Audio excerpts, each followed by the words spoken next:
Hydrogen,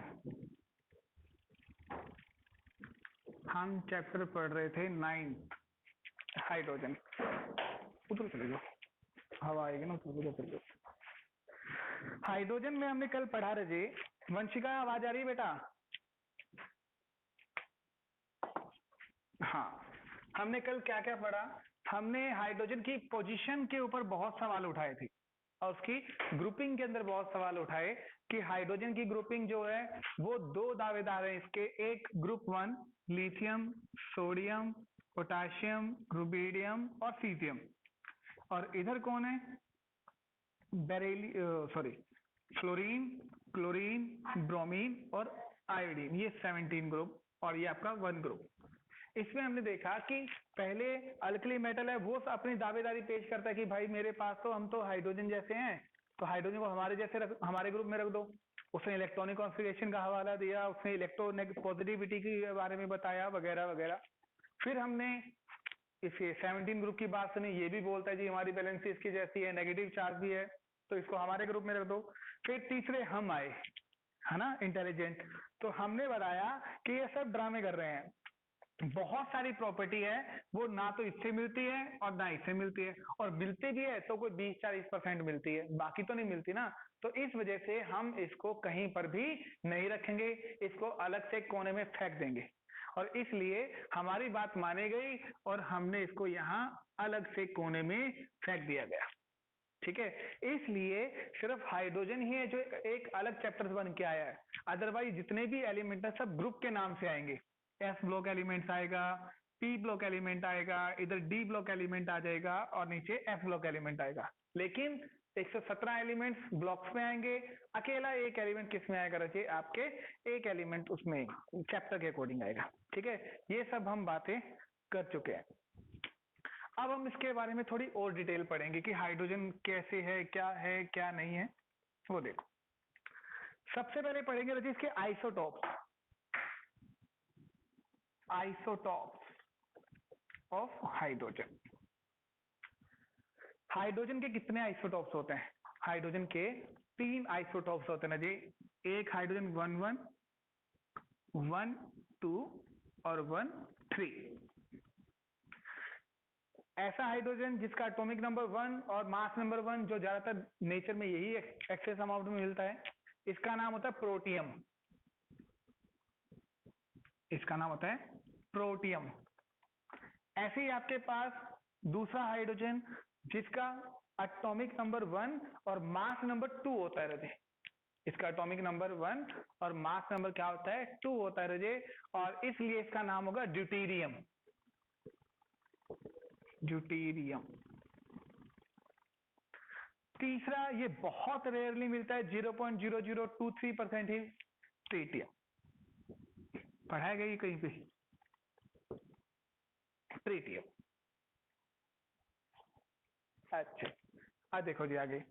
protium का symbol होता है H, ये सिंबल है, सिंबल बहुत मेन है। प्रोटियम सिंपल हाइड्रोजन का सिंबल होता है H, ड्यूटेरियम का सिंबल होता है D और ट्रिटियम का सिंबल होता है T। हाइड्रोजन का H, ड्यूटेरियम का D और ट्रिटियम का T। T स्मॉल लिख लो, स्मॉल ही होता है वैसे इसमें, इसको स्मॉल लिख लो चाहे कोई फर्क नहीं पड़ता। ठीक है, अब देखो एक बहुत अच्छी चीज सीखते हैं। हाइड्रोजन होता है, हाइड्रोजन किससे मिली है? अब पानी है, वाटर है, सुनना ध्यान से। वाटर किससे मिलके बना? हाइड्रोजन से प्लस ऑक्सीजन से, ये बात ठीक है। हाइड्रोजन का एक मॉलिक्यूल, सॉरी 2 मॉलिक्यूल, और ऑक्सीजन का एक मॉलिक्यूल। अब मैं ये कहता हूं कि मैंने अगर हाइड्रोजन लेता हूं नॉर्मल वाला, तो क्या फॉर्मूला बनेगा? ओ, ठीक है, जो हम वेल नोन बहुत अच्छे से जानते हैं। लेकिन मैं कहता हूं इस हाइड्रोजन के अंदर मैं ये वाला हाइड्रोजन नहीं लूंगा, मैं लेना चाहता हूं ये वाला हाइड्रोजन। ये भी तो ड्यूटेरियम है, ये भी तो हाइड्रोजन ही है ना। तो अगर मैं ड्यूटेरियम लेता हूं तब फॉर्मूला क्या बनेगा? D2। तब क्या फॉर्मूला बनेगा? D2। नहीं समझ में आया? हाँ, अभी वही बता रहा हूँ, हार्ड नहीं होता है, हैवी वाटर होता है, हार्ड वाटर अलग होता है।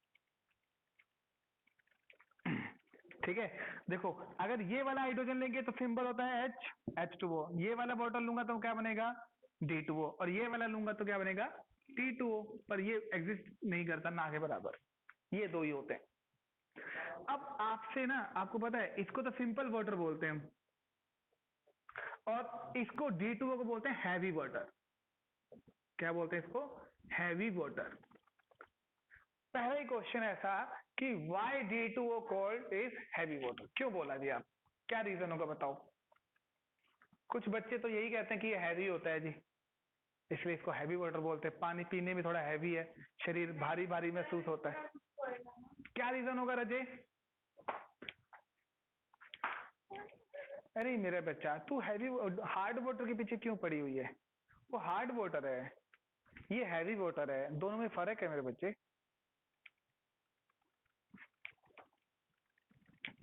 कैसे किया देखो, इसमें हैवी वाटर इसलिए बोलते हैं, H2 है, इसका एटॉमिक मास कितना होगा चेक करो।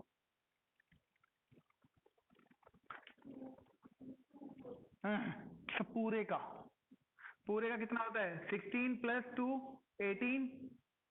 मैं भी तो वही कह रही थी, तो मैंने गलत कब कहा है? ठीक है, ऐसे ही D2 होगा। अब D2 देखो, ऑक्सीजन का मास कितना हुआ? 16। एक D का मास कितना होता है? 2 का कितना होगा? कितना आया? तो देखो ना, सिंपल वाटर का मास होता है 18, पर इस D2O का मास होगा 20, तो मैं कह सकता हूँ कि कहीं ना कहीं उससे थोड़ा हैवी है, तो इसलिए D2O को हैवी वाटर के नाम से भी जाना जाता है, क्योंकि ये इसका एटॉमिक मास जो ड्यूटेरियम है वो डबल होता है हाइड्रोजन के कंपैरेटिवली, इसलिए इस D2O को क्या बोलते हैं? हैवी वाटर के नाम से भी जाना जाता है। ठीक है, ये आगे पूरा डिटेल में आएगा, हैवी वाटर कैसे बनता है, क्या ये काम आएगा क्या नहीं आएगा वो सब। तो ये थे जी आपके पास 3 आइसोटॉप्स ऑफ हाइड्रोजन। ठीक है, हाँ एक डिफरेंस और इन तीनों में क्या हो सकता है बताओ? एक मेन डिफरेंस है इन तीनों के अंदर, देख के बताओ शाबाश।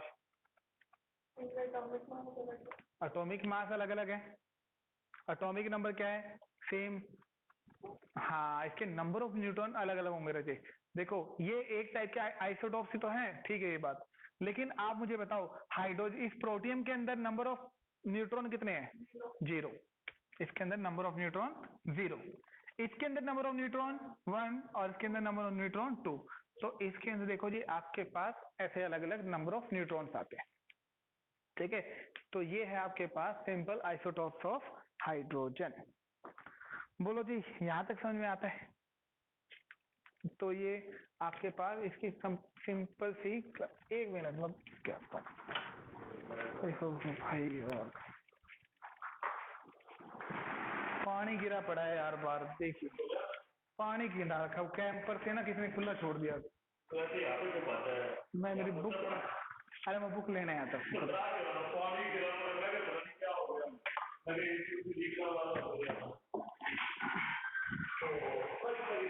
पता नहीं, ये भी मैंने बंद किया है यार।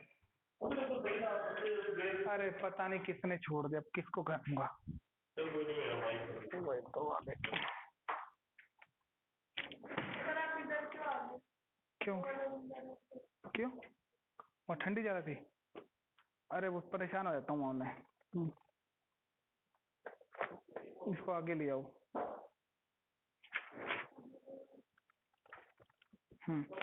नेक्स्ट करेंगे जी हम इसके अंदर प्रिपरेशन ऑफ हाइड्रोजन, कि कैसे आप हाइड्रोजन को प्रिपेयर कर सकते हो। कैसे कर सकते हो जी प्रिपेयर, बता सकते हो कोई? हाइड्रोजन गैस को हम कैसे बना सकते हैं? बहुत सारे हजार तरीके हैं हमारे पास हाइड्रोजन गैस को बनाने में। तो इसका पहला टॉपिक है हमारे पास प्रिपरेशन ऑफ हाइड्रोजन। बहुत है। पहला मेथड देखिए, by the action of water on active metal. By the action of water in active metal. यहाँ एक नया क्वेश्चन आएगा आपके सामने, एक्टिव मेटल कौन से होते हैं? जो जल्दी एक्टिव मेटल, वो एक मेटल की डेफिनेशन है। हाँ, एक्टिव मेटल ध्यान रखना रजे, दो नाम, एक नया नाम आया आपके सामने, एक्टिव मेटल, ये पेपर में बहुत आता है, और एक होता है alkali metal. Active metal, alkali metal. अब ये क्या होते हैं, कहते जी हाँ, एक्टिव मेटल क्यों बोला भाई इसने, कहते जी क्योंकि इसकी जो रिएक्टिविटी है वो सबसे ज्यादा होती है पूरे पीरियोडिक टेबल के अंदर। इन ग्रुप की एक्टिविटी सबसे ज्यादा होती है। कौन सा होता है, ये आपका lithium, sodium, potassium, rubidium, caesium, यानी कि ग्रुप 1। ग्रुप 1 को हम एक्टिव मेटल के नाम से भी जाना जाता है। बहुत से बच्चों को नहीं पता होता है, वो भूल जाते हैं, तो ध्यान रखिएगा आप कि ग्रुप 1 जो होता है उसको एक्टिव मेटल बोलते हैं, अल्कली मेटल भी बोलते हैं। अब दोनों की रिएक्टिव, दोनों का आंसर अलग अलग है, देखो ध्यान से। अल्कली मेटल, आपसे पूछे अल्कली मेटल क्यों बोलते हैं, तो आप बोलोगे क्योंकि ये पानी के साथ मिलकर बेस बनाते हैं, इसलिए अल्कली मेटल। आपसे पूछे एक्टिव मेटल क्यों बोलते हैं, तो आप बोलोगे कि इनकी रिएक्टिविटी पूरे पीरियोडिक टेबल में सबसे ज्यादा है, इसलिए वो क्या बोलेंगे हम, एक्टिव मेटल के नाम से भी जाना जाता है। ठीक है, ये होता है। अब डालो जी, ये आपने सारी रिएक्शन 10th क्लास में की हुई है। अगर सोडियम के ऊपर मैं पानी डाल दूं तो क्या बनेगा, बताओ शाबाश। तो क्या बनेगा, अगर मैं सोडियम के ऊपर हम पानी डाल देते थे 2H2O, तो क्या प्रोडक्ट बनता था, बोलो। 2NaOH प्लस हाइड्रोजन गैस, और प्लस हाइड्रोजन गैस बनेगी, तो क्या बनेगा, 2NaOH प्लस H2 गैस, और हमें हाइड्रोजन गैस ही तो बनानी है। तो कहता जी आप क्या करो, अल्कली मेटल के ऊपर पानी डाल दो, बन जाएगा जी। ठीक है जी, बन जाएगा। तो ऐसे ही आपके पास पोटाशियम भी लिख सकते हैं, एक ही बात है, सेम रिएक्शन हो जाएगी जी। बना के देखो क्या बनेगा, 2KOH प्लस H2 गैस। तो कहता जी आप क्या करो, action of water alkali metal, alkali metal के ऊपर पानी पुनी डाल दो, तो आपके पास ये बन जाएगा। ठीक है जी। क्या और भी कोई ऐसा है, और मेटल है ऐसे, है जी। आपके पास जैसे जिंक है, जिंक प्लस H2O, वो सल्फ्यूरिक एसिड से भी आएगा, पहले पानी से करेंगे, और इस पानी को कर दो गरम। गर्म पानी के अंदर आप जिंक डाल दो, एल्युमिनियम डाल दो, मैग्नीशियम डाल दो, तो ये क्या करेंगे, आपके पास ऑक्साइड बनाएंगे, प्लस क्या बनाएंगे, हाइड्रोजन बनाएंगे। तो क्या बने, इसका रिएक्शन बनाओ, क्या बनेगी, ZNO प्लस H2, तो ये बन गया जी। ये अल्कली मेटल ऊपर चले गए, ये हो गए यहाँ तक। अब ये थोड़े लेस रिएक्टिव मेटल की बात कर रहा हूं मैं, क्योंकि अल्कली मेटल को तो ठंडे पानी में भी डाल दो तब भी रिएक्शन शो करेंगे, लेकिन जो लेस रिएक्टिव मेटल हैं वो उनको गर्म पानी के साथ रिएक्शन की जाती है, याद है ना, 10th क्लास में पढ़ा हुआ आप लोगों ने। तो अगर मान लीजिए मैं Mg के साथ रिएक्शन करवाता हूं, Mg प्लस 2H2O, तब क्या बनेगा, या खाली आप MgO ये भी कर सकते, सिंपल करो, अब बन जाएगा ये, इसको भी हीट कर दीजिए, क्या बनेगा, MgO magnesium oxide plus H2। तो कहते जी अगर जो थोड़े लेस रिएक्टिव मेटल होते हैं उनको पानी गर्म कर दीजिए, तब भी क्या करेंगे वो हाइड्रोजन, और जो एक्टिव मेटल हैं जिनकी रिएक्टिविटी ज्यादा होती है वो सभी के सभी ठंडे पानी में डालो, गर्म में डालो, सब में रिएक्शन शो करते हैं। एक ये हो जाएगा जी। दूसरा मेथड है बाय इलेक्ट्रोलिसिस। दूसरा मेथड इसका बनाने का, ये एक में ही आएंगे रजी, ये एक में ही आएंगे, बाय, हाँ इलेक्ट्रोलिसिस। वो मेटल की बात आ गई तो सारे मेटल की बता देता है, हेडिंग एक्टिव मेटल की है बट वो लेस रिएक्टिव में भी काम कर लेता है उसको। फिर बोलेगा जी इलेक्ट्रोलिसिस का मतलब बोलो क्या होता है, मतलब समझ में आना चाहिए। इलेक्ट्रोलिसिस, देखो रजी, ये इलेक्ट्रो का मतलब होता है इलेक्ट्रिसिटी, ठीक है, और ये लिसिस का मतलब हमेशा ध्यान रखना, इसका मतलब होता है ब्रेक डाउन करना, यानी कि किसी भी चीज के अंदर आप इलेक्ट्रिसिटी डाल के तोड़ दो, किसी चीज को मान हमें तोड़ना है तो उसके अंदर इलेक्ट्रिसिटी डालो, टूट जाएगा, उसको बोलेंगे इलेक्ट्रोलिसिस। उस प्रोसेस का नाम क्या होगा, इलेक्ट्रोलिसिस नाम होता है। तो कहता जी आप जैसे पानी आपके पास मान लीजिए 2H2O मॉलिक्यूल है, आप इसके अंदर इलेक्ट्रोलिसिस कर दीजिए। इलेक्ट्रोलिसिस का मतलब इलेक्ट्रिसिटी हमने डाली पानी के अंदर, बहुत देर तक करते रहे तो क्या होगा? कहते जी हाइड्रोजन अलग हो जाएगा और ऑक्सीजन क्या हो जाएगा? अलग हो जाएगा। ठीक है, तो इससे क्या होगा, आपके पास क्या प्रोडक्ट मिलेगा? कहते 2 मॉलिक्यूल ऑफ H2 मिलेगा प्लस 1 मॉलिक्यूल ऑक्सीजन आपको मिल जाएगा। तो कहते इसको क्या बोलेंगे हम? इलेक्ट्रोलिसिस के नाम से जाना जाता है जी। ठीक है जी। आयंस निकलेंगे वो तो तब होंगे जब आप बहुत कम अमाउंट में करते हो। इलेक्ट्रोलिसिस मतलब बहुत सारी इलेक्ट्रिसिटी नहीं दोगे, बहुत ज्यादा देर तक देनी पड़ती है, कई देर तक तब जाके टूटता है वो मॉलिक्यूल। ऐसे नहीं टूटेगा। जैसे पानी की रोड नहीं होती, उसमें एक बहुत एपरेटस आयंस निकलेंगे, पर वो आयंस जब H पॉजिटिव OH नेगेटिव में टूटेगा वो इतना ज्यादा आपको हीट करेंगे, वो आयंस भी ब्रेक डाउन हो जाते हैं और तब जाके वो सब अलग अलग हो गए, हाइड्रोजन अलग और ऑक्सीजन अलग हो जाता है जी। ऐसा होता है। हाँ जी। दूसरा है आपके पास फ्रॉम एसिड। ये तो पानी वाले मेथड हो गया ना, अभी पानी से हमने हाइड्रोजन बनाया। अब करेंगे बाय द एसिड। अब आप क्या करेंगे? Third, action of acid on metal. On metal, ये भी आपने रिएक्शन पढ़ी हुई है कि एसिड्स के अंदर हम अलग अलग मेटल डाल देंगे तो क्या होगा? हाइड्रोजन गैस निकलती है। जैसे सिंपल सा एग्जांपल कौन कौन से आपके पास? एक है Zn।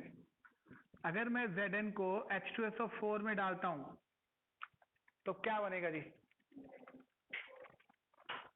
ये दुनिया की सबसे आसान रिएक्शन में से एक है ना,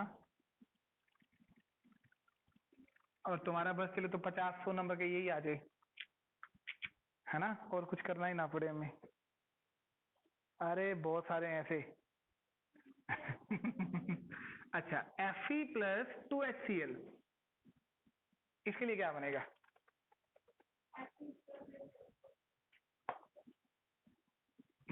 वेरी गुड। तो ये आपके पास ZnSO4 plus hydrogen, MgSO4 plus hydrogen और FeSO4 प्लस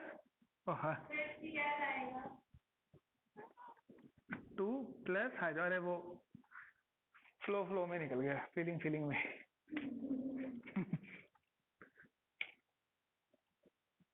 क्या है, तुम मेरे को फोन पे कर लियो, मैं तेरे को फोन पे करा दूंगा। मैं तेरे को फोन पे करवा दूंगा या वीडियो दोबारा भेज दूंगा। मेरे पे भी होगी वीडियो डिलीट, तो मेरे पता नहीं कहाँ पड़ी है। कोई नहीं, आएगा ये कोई भगवान, तपस्या कर वो निकालेगा। चलो जी, एक तो ये रिएक्शन हो गई, और क्या तो हंस रही है। अरे ये कुछ भी नहीं है, किसी रिएक्शन साथ जुड़ी। दुनिया की सबसे खतरनाक चीज आएगी तुम्हारे पास थोड़े दिनों के बाद, और उसके खतरनाक प्लस। अरे बहुत आसान ऑर्गेनिक आएगी तब। ये महिमा कहती है कि ये रिएक्शन बहुत कुछ सुना है ना।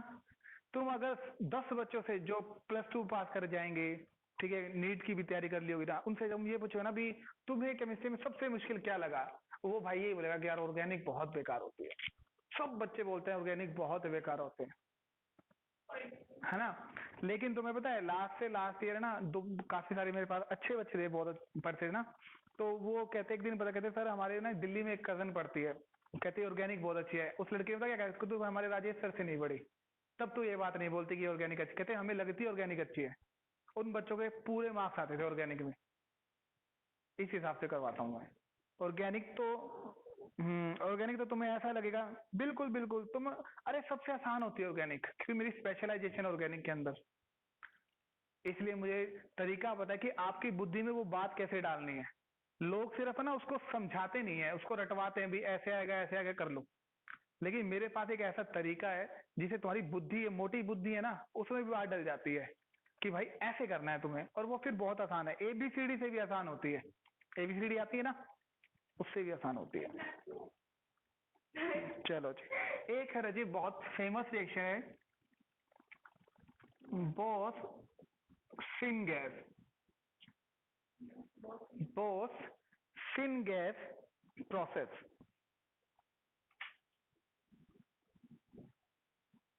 बोस सिनगैस दो साइंटिस्ट के नाम है अलग अलग, उन्होंने ये रिएक्शन बनाई थी। इसमें है क्या आपके पास, कहते जी कार्बन है ना प्लस, हाँ जी बेटा, रुद्र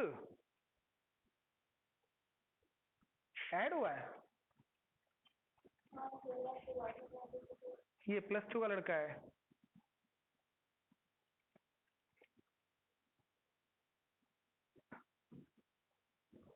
रुद्र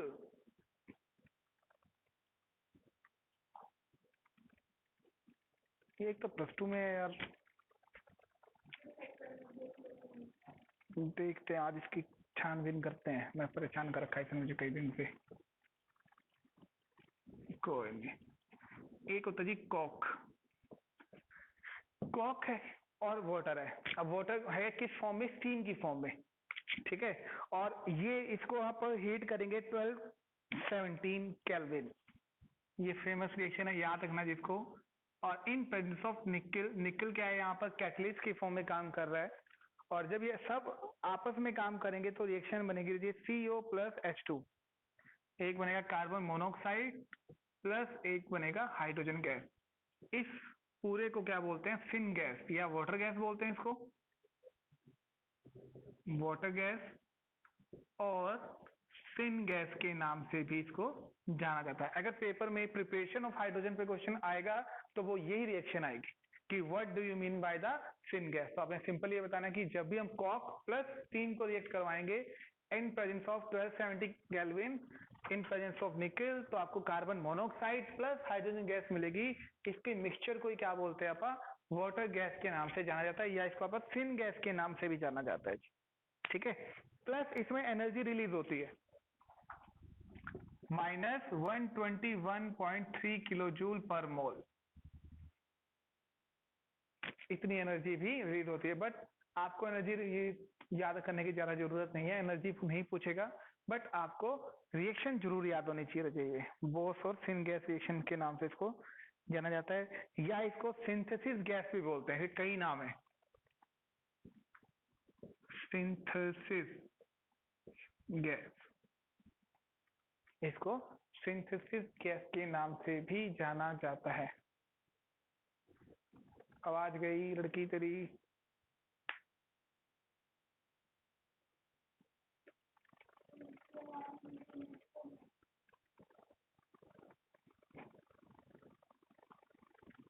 पता नहीं क्या बोली जा रही है।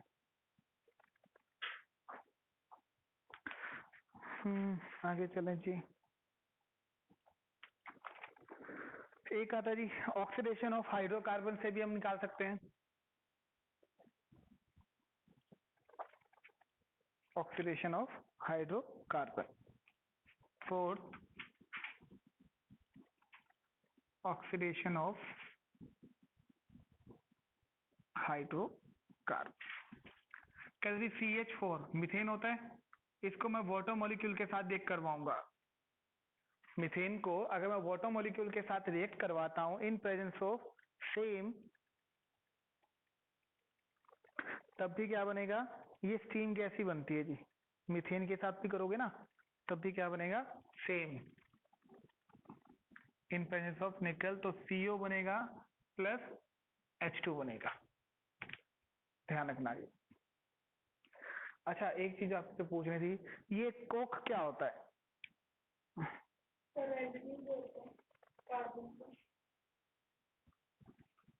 कार्बन तो होता है पर किस फॉर्म का होता है कोक?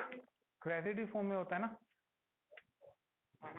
रेसिड्यू फॉर्म में बोल सकते हो, या बोलो कि जब कार्बन को बहुत ज्यादा हीट कर दिया जाता है, बहुत ज्यादा हीट करेंगे तब उसको क्या बोलेंगे हम, कोक के नाम से जाना जाता है।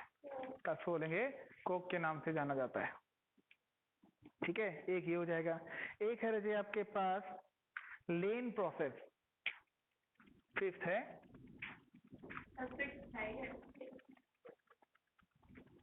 नंबर चेक कर, ये भी यही बोल रहे हैं। चलो 6 मान लो, नंबर में क्या रखा है, काम की बात पढ़ो ना।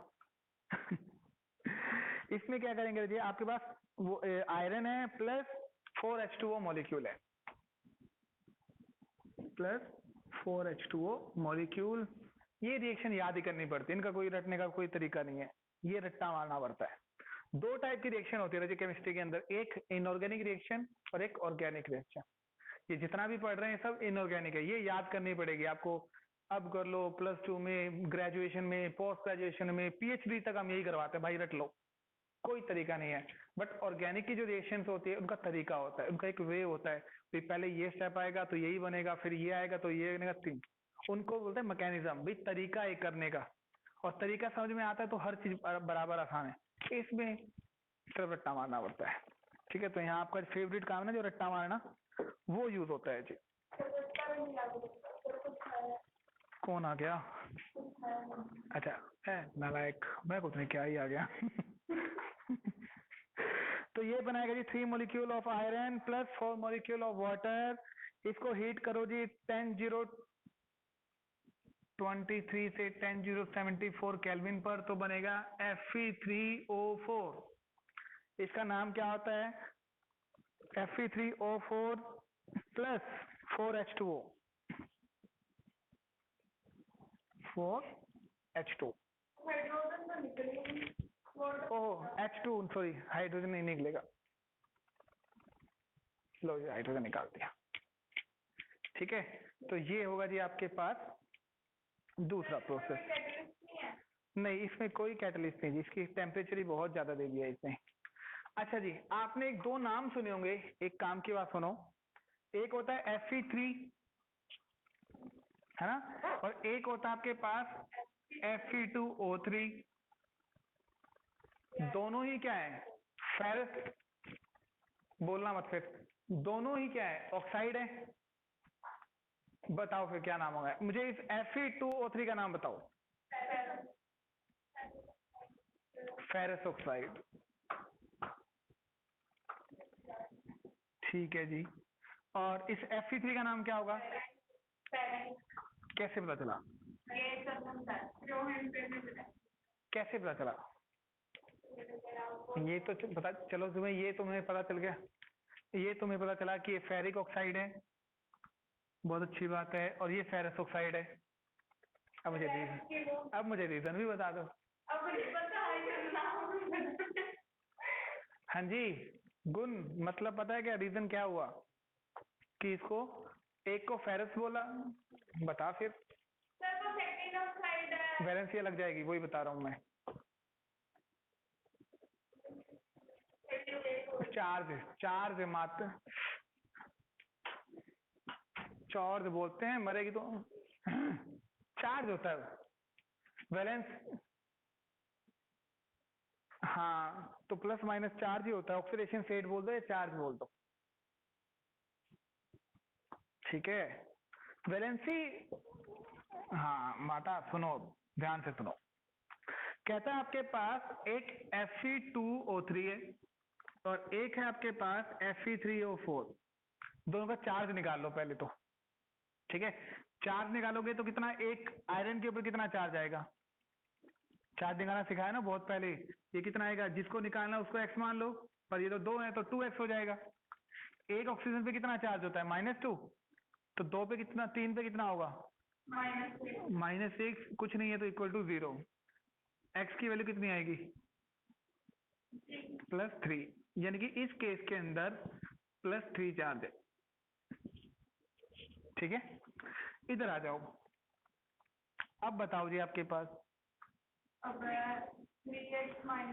3x माइनस 8 इक्वल टू 0, तो x की वैल्यू कितनी होगी? 8/3, कितना आया? 2 पॉइंट समथिंग 4 मान लो, चलो एक बार लेट कर लेते हैं। अब आप देखो इसका ऑक्सीडेशन स्टेट कितना है? एक आयरन के ऊपर 2.4 समथिंग है प्लस के ऊपर, और इसका कितना है? +3 है। आपने ये दोनों नाम गलत बताए हैं, पता कोई बात, ये बहुत काम की चीज है जो मैं सिखा रहा हूँ आपको, खाली इसके ऊपर नहीं, इंटरचेंज है। फेरिक ऑक्साइड ये कहलाएगा, फेरस ऑक्साइड ये कहलाएगा। ठीक है, कैसे वेरस और कैसे फेरिक, दो बातों का बहुत ध्यान, ये खाली इस कंपाउंड में, दुनिया के हर कंपाउंड अगर ऐसे ना सेम सेम कंपाउंड है और लेकिन नाम अलग अलग है, तो वो नाम कहाँ से आया, रूल होता रहता है। आपके पास देखो दो आयरन है, एक आयरन ऐसा जिसके ऊपर +3 चार्ज है और एक आयरन ऐसा जिसके ऊपर +2 चार्ज है, 2 पॉइंट समथिंग कुछ मान लो। चलो ये बताऊंगा कि पॉइंट में क्यों आया, ज्यादातर आते नहीं है पर आयरन के ही आते हैं, क्यों आएगा वो बाद में बताता हूँ। तो इसमें हमेशा ध्यान रखना, जिस कंपाउंड के ऊपर, जिस आयरन मेटल के ऊपर कम चार्ज होगा ना, कम चार्ज होगा, उसके नाम के पीछे OUS वर्ड यूज होता है, उसके नाम के पीछे OUS वर्ड होता है, ठीक है। तो उसका नाम बनेगा फेरस, क्योंकि लैटिन या ग्रीक वर्ड में फेरस को आयरन बोलते हैं, तो वहां से वर्ड आया हुआ ये फेरस। तो फेरस बना ये, तो जिसका ऑक्सीडेशन स्टेट चार्ज ज्यादा होता है कंपेरेटिवली, उसके नाम के पीछे IC वर्ड यूज होता है, इक, इसलिए अब इसका नाम क्या बन जाएगा, फेरिक। क्लियर हुआ। तो ये पॉइंट दोनों याद रखना है जी, किसी का चार्ज कम है तो नाम OUS अस लगेगा पीछे, नाम के पीछे, और अगर किसी का चार्ज ज्यादा है तो उसके नाम के पीछे क्या लगेगा, इक। क्लियर हुआ। एक एग्जांपल और देखो, एक होता है FeCl2 है और एक मैं लिखता हूं FeCl3 भी होता है, दोनों के नाम बोलो,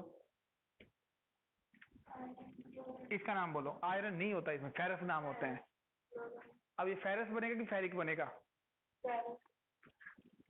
क्योंकि इस Cl2 के केस में तो इसके ऊपर +2 चार्ज है और इस केस में कितना है, +3 चार्ज है, तो कम वाले के नाम के पीछे OUS, इसका नाम होता है फेरस क्लोराइड, ज्यादा वाले के नाम के पीछे फेरिक क्लोराइड, ये होता है। कुछ बात पल्ले पड़ी, ठीक है। ऐसे सीखते होते हैं, ये छोटी छोटी बातें रहती है जो आपको कंपटीशन क्लियर करवाएंगे, ठीक है। बाकी तो तुम रट्टा मार मार के कर ही लेते हो। हाँ तो फिर किया क्यों नहीं। ऐसे ही देखो एक कंपाउंड और देखो, एक होता है H2SO4 और एक होता है H2SO3। ये सल्फ्यूरस है, वो सल्फ्यूरस हाँ, है। अब देखो इस केस में कितना चार्ज होगा, इस पे चार्ज होगा +4, इस पे चार्ज होता है +6, वही सेम। चार्ज ज्यादा है तो नाम के पीछे इक आ जाएगा, तो इसका नाम सल्फ्यूरिक एसिड। इसका चार्ज कम है तो इसके नाम के पीछे OUS आ जाएगा, तो नाम क्या होगा, सल्फ्यूरस, ठीक है। तो ये हर कंपाउंड में यूज होगा रहे, एक और अस वाला जरूर आपने ध्यान रखना है। कुछ बात पल्ले पड़ी क्या, ठीक है जी, ओके।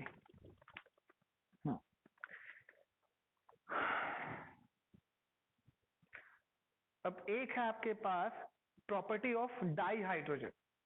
हाइड्रोजन जो है हमारे पास, वो आपने देखा कि जितने भी कंपाउंड है वो अलग अलग एटॉमिसिटी होते हैं। एक वर्ड सुना था आपने 9th या 10th क्लास में, एटॉमिसिटी, वो क्या होता है।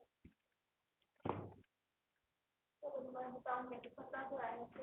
कोई भी एटम या कोई भी एलिमेंट कितने एटम से मिलके बना है, जैसे हाइड्रोजन है, हाइड्रोजन कभी अकेला नहीं मिलेगा आपको, हाइड्रोजन हमेशा H2 की फॉर्म में मिलेगा, तो यानी कि 2 एटम से मिलके बना है, तो इसकी एटॉमिसिटी 2 है। ऐसे ही 2 वाले कौन कौन है, S2, Cl2, Br2, I2। Oxygen भी ले लो जी, नाइट्रोजन भी ले लो, ऐसे तो ये सब डायटोमिक है, ये हमेशा 2 की फॉर्म में मिलेंगे, ये कभी अकेले नहीं होते। बाकी जो एलिमेंट है वो सब अकेले मिलेंगे आपको, ठीक है। बहुत सारे जैसे alkali metal, alkaline earth metal, D block, ये सब क्या मिलेंगे आपको, अलग मिलेंगे, अलग अलग मिलेंगे, सिंगल मिलेंगे। लेकिन याद करो एक फॉस्फोरस होता है, वो अलग है, वो P4 की फॉर्म में मिलेगा। सल्फर है वो S8 की फॉर्म में मिलेगा। ये ऑक्टा एटॉमिक, ये ऑक्टा एटॉमिक और ये टेट्रा एटॉमिक, तो ये फैक्टर है। इसलिए हाइड्रोजन, कुछ लोग इसको हाइड्रोजन बोल देते हैं और कुछ लोग इसको डाई हाइड्रोजन बोल देते हैं, मतलब सेम ही होता है, ठीक है। तो कहते हैं डाई हाइड्रोजन क्या होता है, कैसी प्रॉपर्टी है, कैसे कैसे बनेगा, वो सब बताइए। हमने बनाया सब दिखा दिया जी, कैसे कैसे बनेगा, इतने तरीके हमने देखे, अलग अलग तरीकों से आप हाइड्रोजन गैस को बना सकते हो। फिर इसकी प्रॉपर्टी, प्रॉपर्टी सिर्फ मैं बोल रहा हूं, सुन लीजिएगा। It is a colourless, tasteless and odourless gas. ना तो टेस्ट होता है, ना कोई ऑर्डर होता है, ना कोई स्मेल होती है उसकी, और ये सिर्फ और सिर्फ सिंपल सी गैस होती है। और आपको पता है हाइड्रोजन गैस जो होती है वो अपनी हवा से हल्की होती है, पता है आपको ये बात? हाइड्रोजन गैस है ना, वो अपनी हवा से हल्की होती है। आपने वो हवा में उड़ने वाले गुब्बारे नहीं देखे, जिसको अपन गुब्बारा यहाँ हवा वो पैराशूट नहीं रहे, वो तो है होता ही है। अपने नॉर्मल गुब्बारे नहीं होते जो हवा में उड़ जाते हैं, वो हाँ, जो अपन नॉर्मली भी उड़ाते हैं ना, कई बार फंक्शन वगैरह पे उड़ा देते हैं उनको, उसमें हीलियम या हाइड्रोजन गैस होती है, तो वो इतनी हल्की होती है वो ऊपर चली जाती है। उसमें ग्रेविटेशन फोर्स लगेगा नहीं तो करके खत्म हो गया।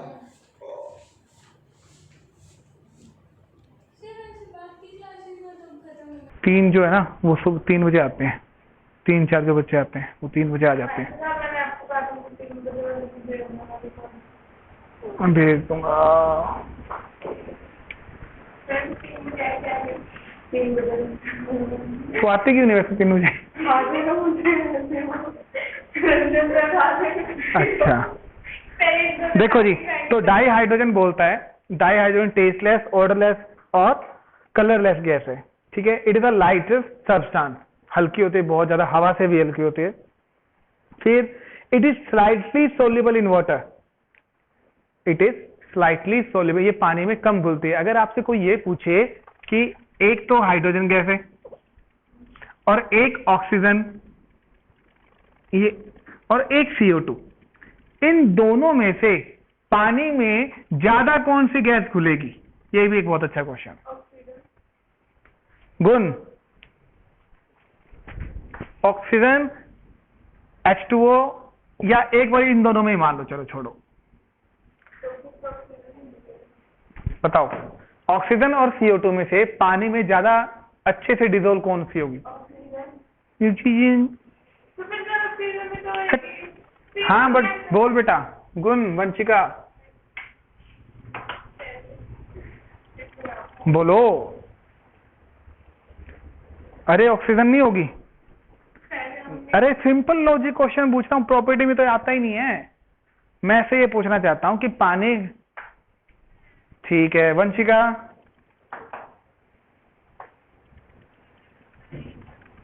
फिर है गलत है उसके तो। CO2 जो है वो पानी के अंदर ज्यादा डिजोल्व होती है, पता है तुम्हें? क्यों? और ऑक्सीजन नहीं होती इतनी डिजोल्व।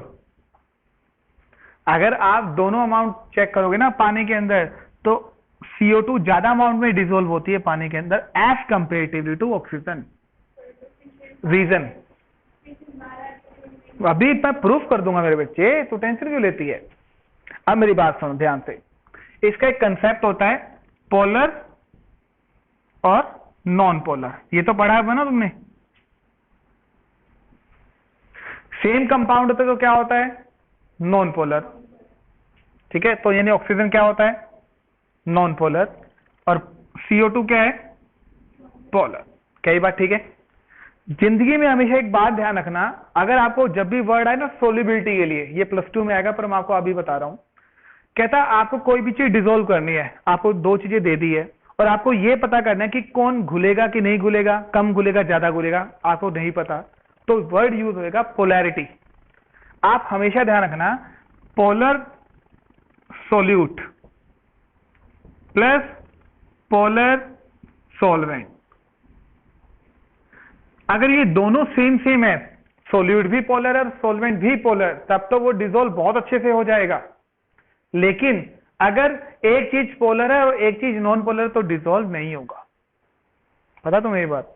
फॉर एग्जाम्पल चेक होते हैं, पानी NaCl होता है और क्या होता है? पानी। दोनों बताओ पोलर है कि नॉन पोलर? ये भी पानी, नमक पोलर होता है, नेगेटिव पॉजिटिव, ये भी नेगेटिव पॉजिटिव, तो दोनों क्या है? पोलर। सॉल्वेंट भी पोलर, सॉल्यूट भी पोलर, तो बताओ क्या सॉल्युबिलिटी होगी? बिल्कुल होगी, पानी जबरदस्त होती है। एक बात ठीक है। आप लोग एक होते हैं नेफ्थलीन की बोल देखी आपने भी? पानी के अंदर वो कपड़ों में नहीं रखते मम्मी वगैरह? अरे तू छोड़ उसको, होता है ना उस नेफ्थलीन बोल को, या आपके घर में जो आरती करते हैं वो कपूर की गोलियां होती हैं जलाने वाली, उनको पानी के अंदर डाल के देखो और घोलो, पाउडर बना के घोल दो, कभी नहीं घुलेगी, है ना। क्यों? क्योंकि नैफ्थलीन बोल्स होती है ना, ये नॉन पोलर होते हैं, और पानी क्या होता है? घुला, कभी नहीं घुलेगा। तो एक नॉन पोलर और एक पोलर तो नहीं घुलेगा। ऑयल ले लो, ऑयल पानी में डाल दो, घुलेगा? ऑयल नॉन पोलर होता है। तो आप हमेशा ध्यान रखना चाहिए, अगर आपका एक सब्सटेंस पोलर है और दूसरा सब्सटेंस नॉन पोलर है ना, तो वो कभी नहीं घुलेगा, कभी भी नहीं घुलेगा। ठीक है? लेकिन अगर यही नैफ्थलीन बोल्स को नॉन पोलर है और ऑयल भी क्या है? नॉन पोलर, ऑयल के अंदर मिला दो आप, घुल जाएंगे। नैफ्थलीन बोल को तेल में मिला दो, घुल जाएगा। क्लियर हुआ? तो किसी भी सॉल्युबिलिटी के लिए दोनों का या तो पोलर हो या दोनों क्या हो? Non polar. अगर एक पोलर एक नॉन पोलर हो ना, तो उसकी सॉल्युबिलिटी बहुत बहुत बहुत कम होती है। अब आ जाओ गैस के ऊपर, सेम क्वेश्चन। आपका ऑक्सीजन क्या है? Non polar. पानी क्या है? CO2 क्या है? तो कौन ज्यादा घुलेगा? आगे ना फिर बना गया लॉजिक, क्या नाम था? गुण बन गया, नालायक इंसान। अब सुनो, इसका रीजन और देता हूं आपको। पता है पानी के अंदर ऑक्सीजन, हाय कोई 5 मिनट सुन लो, चीज पूरी करनी होती है मुझे टाइम की तक। अरे यार मैं जब तक पता, मैं कभी टाइम देख के नहीं पढ़ाता यार, मुझे जब तक मेरी चीज क्लियर ना हो ना, फिर चाहे वो जल्दी हो चाहे लेट हो। सुनो, पानी के अंदर ऑक्सीजन कम होती है, इसका सबसे बड़ा रीजन पता क्या है? इस प्रूफ कैसे होता है? हम पानी के अंदर डूब जाएंगे तो मर जाएंगे, मर जाते हैं ना, पानी में हम डूब जाते हैं, डूब गई ना। अब सो दिमाग लगाओ, क्यों डूब गए हम, क्यों मर गए हम? पानी में, हम पानी के अंदर है, तो पानी के अंदर भी ऑक्सीजन है और हमारे एयर में भी ऑक्सीजन है, एयर में तो हम जिंदा है, पानी के अंदर क्यों डूब गए? क्योंकि हमारे लंग्स को उस पानी के अंदर उतनी ऑक्सीजन नहीं मिल पाती है, उस कैपेसिटी की ऑक्सीजन नहीं मिल पाती जितनी हमारे लंग्स को चाहिए। और वो सिर्फ कहां पॉसिबल है? सिर्फ इस धरती के ऊपर ही पॉसिबल है। पानी के अंदर ऑक्सीजन के अमाउंट कम है, इसलिए हम उसमें सांस घुटने से मर जाते हैं। एक, अब फिश के ऊपर आ जाओ, फिर आप कहोगे एक्वेटिक एनिमल में सारे कैसे जिंदा है? फिश है जो एक्वेटिक एनिमल है, उनके लंग्स, उनके गिल्स के पास सिर्फ लो अमाउंट ऑक्सीजन कैप्चर करने की सुविधा होती है, और वो पानी के अंदर अवेलेबल है। तो वो, उनको उतनी ऑक्सीजन चाहिए जो पानी में अवेलेबल है, इसलिए वो पानी में रह के खुश है। अगर आप उनको बाहर निकालोगे तो बाहर उनके हिसाब से ऑक्सीजन का प्रेशर क्या हुआ? ज्यादा। अब आपको ज्यादा प्रेशर आपको भी दे देंगे ना, जब ऑक्सीजन मास्क लगाते हैं, तो वो अगर प्रेशर बढ़ा दोगे ना, तो आप भी ना बहुत सांस लेके तड़प तड़प के मर जाओगे, अगर आपको ज्यादा ऑक्सीजन दे दी तो।